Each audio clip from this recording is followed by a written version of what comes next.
What up? Welcome back to the channel. I'm Mo.J. This is episode 3 of Them, better known as day 4. Now, this is day 4. After day 2, I would have been like, yeah, I'm out of here. I would have woke up and the dog was dead. I'm gone. But this is day 4, so a lot of things are going on, and they're trying to make the best of it. And if you remember, Henry had to eat that pie last episode. He was in there crying. Forget that. But you know how it is. I got to do the YouTube stuff. Shout out to the notification gang. If you're new to the channel, you want to be a part of this, hit the subscribe button, turn on your notification bell so you get something every time I upload. Hit the like button. Thank y'all for rocking with me. Thank y'all for helping me grow. Now, I see a lot of comments of people talking about they scared. Don't be scared. This is just life. This is just life. And Miss Vera has your back.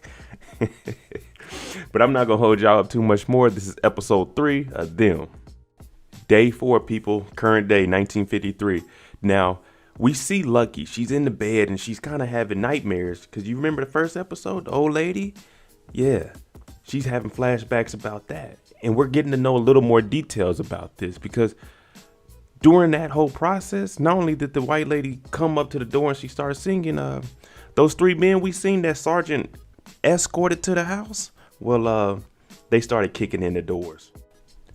They kicked in the doors. One of them came through the window. The old lady, she gets in through the front door and she has the child in her hands. So you can only imagine sleeping this off and then you waking up like, man, this was what my dream was. So what we do know is something bad happened back then. So Lucky gets up from this dream. She starts walking around the house, but she notices it's awkwardly quiet. You know, with Gracie in the house, it's going to be a lot of noise. But she goes to the table and Henry left a message. Didn't want to wake you, took the girls, back soon, love, H. So looks like it's a free day. I ain't got to worry about Gracie acting a fool. Sergeant's dead. All right, I'm going to go ahead and go do some laundry. You know, hang stuff up. 'Cause that's what we had to do back in the day to dry our clothes out. While she's out there hanging up the sheets and things, she starts to hear a noise and it sounds like some water is hitting something. She turns around. As you can see here, there's a little boy, little white kid, pissing all over the sheets and stuff. And you already know how Lucky is. She grabbed that gun and ain't no telling what she gonna do to this little kid. Lucky being lucky. She grabs a stick and she starts to chase this kid. I'm talking about, she's doing it in some little loafers too. I'm talking about with the 1-inch heel. She's out here full stride. She's hawking this little boy, and this little boy is running, screaming, scared as hell because he ain't never seen a black person up close, let alone one with some speed like Lucky. And I'm telling you, she is on his ass. Of course, you got our neighborhood watch, Miss Betty, across the street. Oh my God.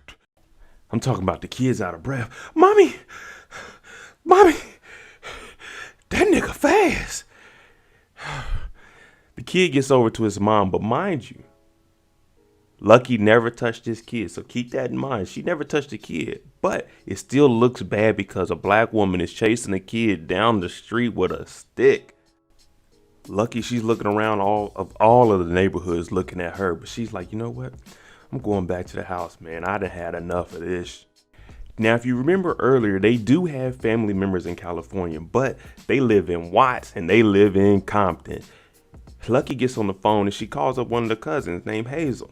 Now, she's talking to Hazel, and Hazel, you can hear her on the phone. She's in good spirits because she's probably in the black neighborhood. And you know, when we in the black neighborhood with our folk, we good. So she's on the phone talking about, I wonder when y'all bougie asses gonna call us.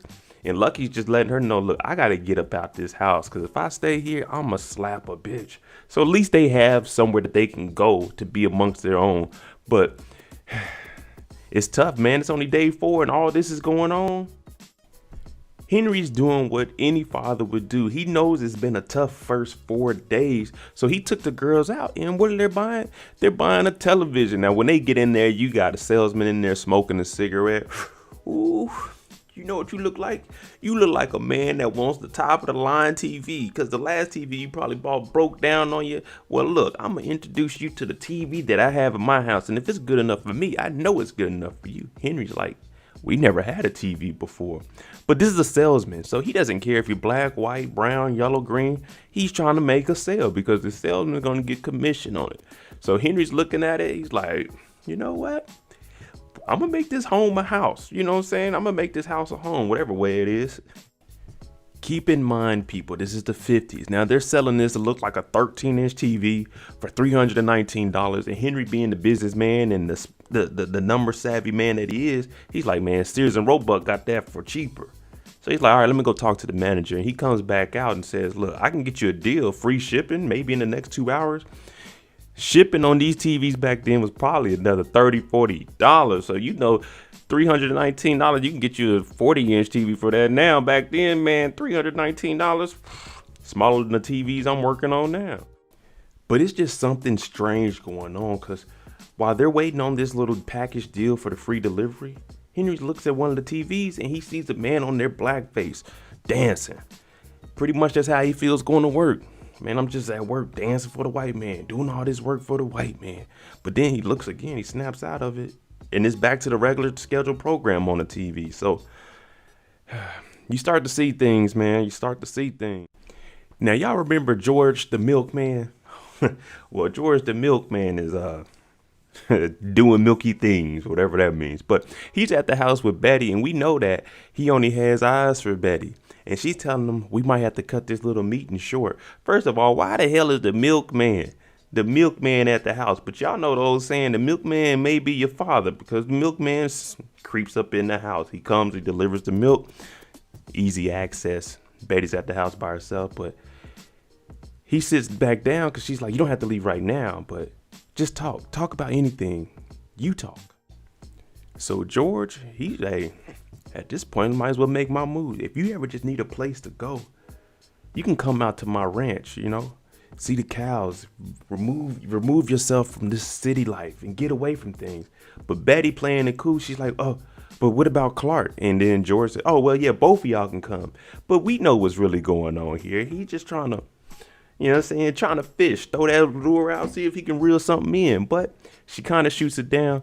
But we already know how this is going to play out. George the milkman got his own farm and stuff. Betty, she's kind of upset with Clark because Clark ain't stepping up at the little homeowners association meeting to get the blacks across the street up out of here. So I might need to run away with George. Henry got his girls and they out for a day on the town. Now they go into a little cafe. They go in there and the girls are like, oh, where we going to sit? And since they're in the city of LA, it's not as bad as it is in Compton. So they sit right on down. The white lady comes up, the waitress, what y'all girls want? Henry like, let me get a 2 root beer floats and a coffee. So things are better inside of the city than within the isolation of Compton. On the other side of town in Watts, Lucky done rode the bus down there, but when she gets off, she's starting to notice, hey, it's different over here. Black people, hey, how's it going, sister? You just got people out talking. So there's a huge difference between Compton and Watts, the black community and the white community. She feels more comfortable out here in Watts. Henry busts in the door, baby, I got a new TV. Where you at? But she left a note because she's out in Watts. Now they're in the house, and the two movers, they're like, we could set up the, you know, saying for a little bit extra money, we could set the TV and antenna on the roof for you. Henry's like, nah. So they're like, all right, cool. But one of the dudes say, how long you been living here? Henry's like, what, in Compton? It's like 4 days. And he tells him straight up, hey man, watch yourself. Watch yourself. Uh-oh, look who cousin Hazel is. Lucky goes in there. She's like, oh my goodness, I should have brought something. Now Hazel's house is packed. I'm telling you, it looked like my mama house on the summer in the 90s. My cousin Terrence, he be watching the show too. He's over there. It'd be 10, 12 of us in a little 3-bedroom house, but we make it work. We make it work. So this is the community that you want to be around. Hazel is actually Henry's cousin, and she hasn't seen Lucky since she was like 9 years old.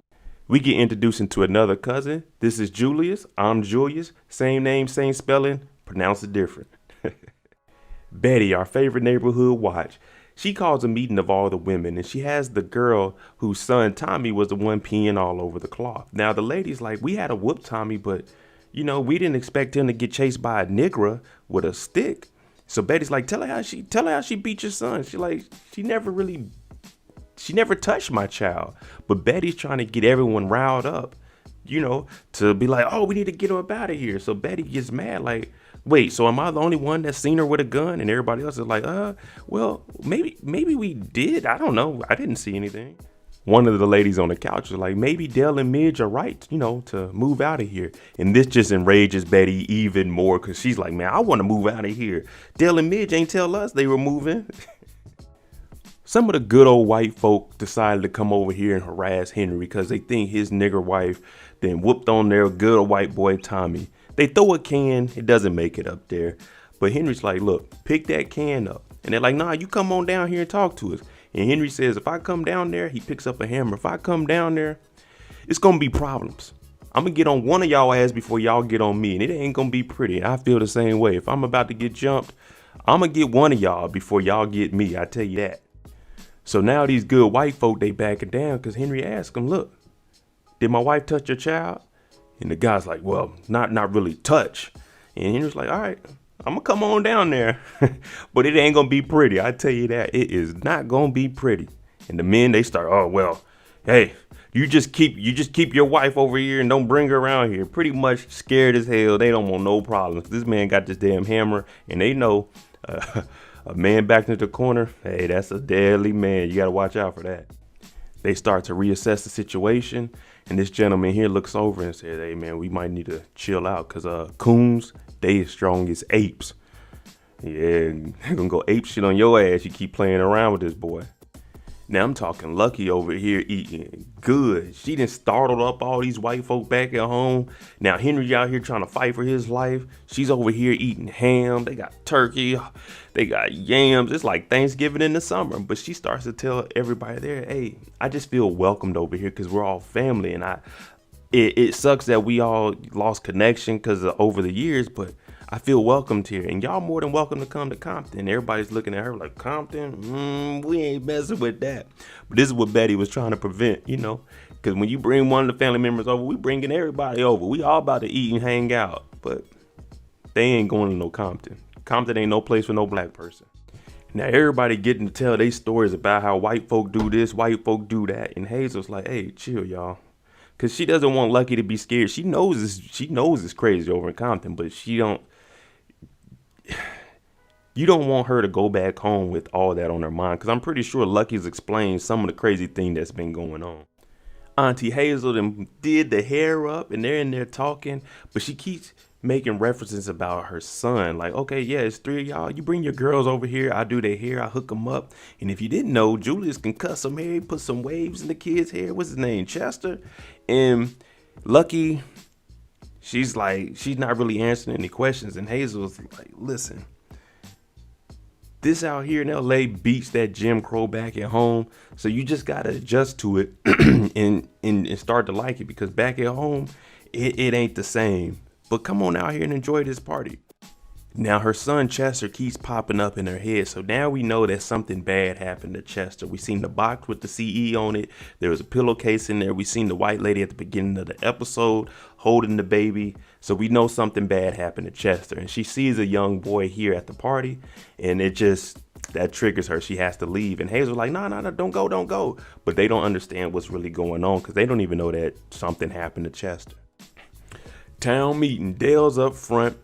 And Betty, she's looking for Clark, but Clark ain't show up. I told y'all, Clark don't want any parts of this. He's just like, man, I ain't got no problem with them. I'm not about to be bothered with it. Now Dale's up there and he's starting to lie. Yeah, me and a couple of the boys, we went on over there. Me and Carl went over there and we straightened them out. We let them know that, hey, y'all time is limited. So we're going to do this slow and steady, and we're going to get them up out of here. But that's because they got checked today. And Dale doesn't want people to know that his ass was scared. Him and who was it, Carl, that went with him?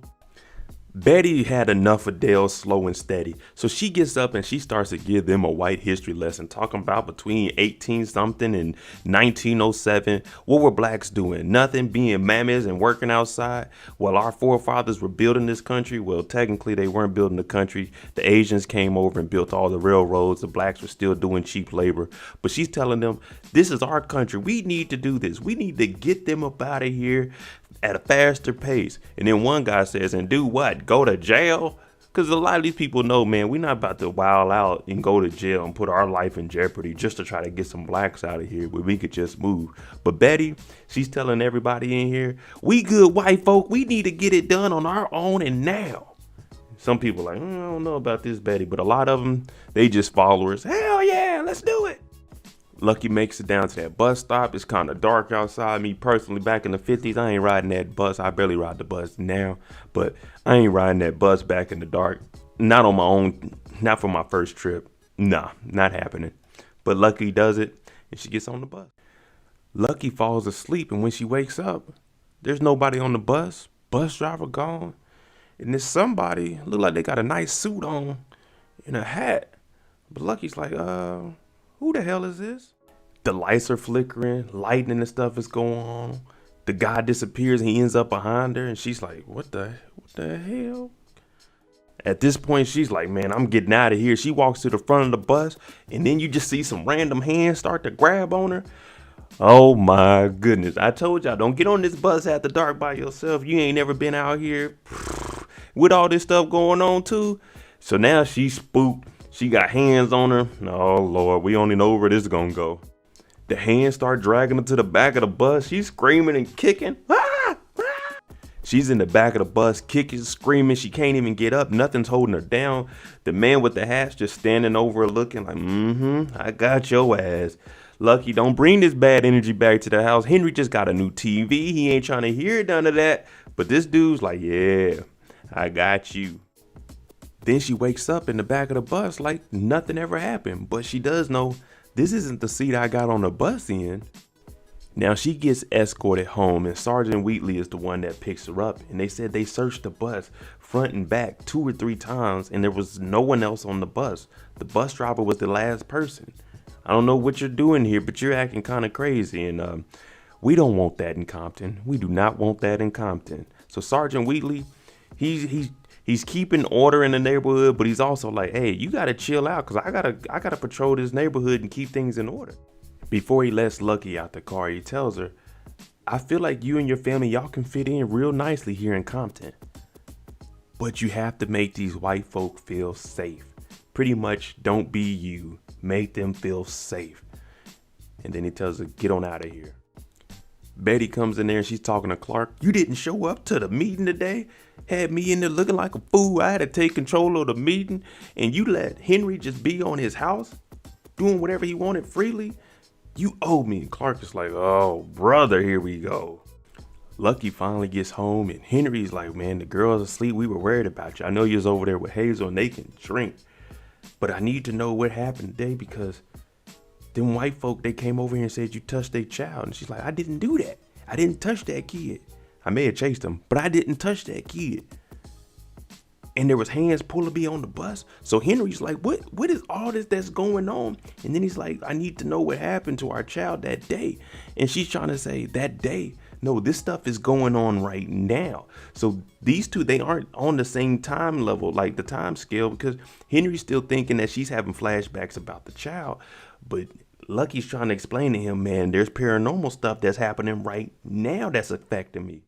Henry's like, look, if someone did something to you, let me know because I'm going to go handle it. She's like, it's not just them. It's not just them. As the white folk, there's something wrong with this place, Henry. This house, Compton, LA, all of it. There's something wrong with it. And Henry, he's just sitting there like, man, I really don't understand what's going on. And she wants Henry to believe her. So she's asking him, do you believe me? And Henry doesn't answer it.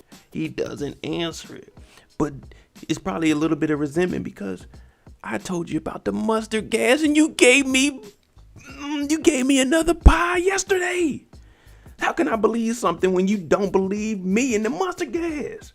But this is just something that people got to talk about in relationships. So I'm sure they're going to figure it out. But Lucky, she's really going through some things. Now, Clark then got into some stuff because Betty is on his ass. Now, I told y'all Betty is running Clark. Clark don't want no problems. He don't want no parts of this. But what these good old white folk do, they go over there and they start pouring what it looks like to be gasoline on the yard. They about to do some ignorant shit. You got Betty looking out the window because they about to light this thing on fire. And this is exactly what she wanted. They spelled out nigger heaven in the front yard of these people's house and lit it on fire.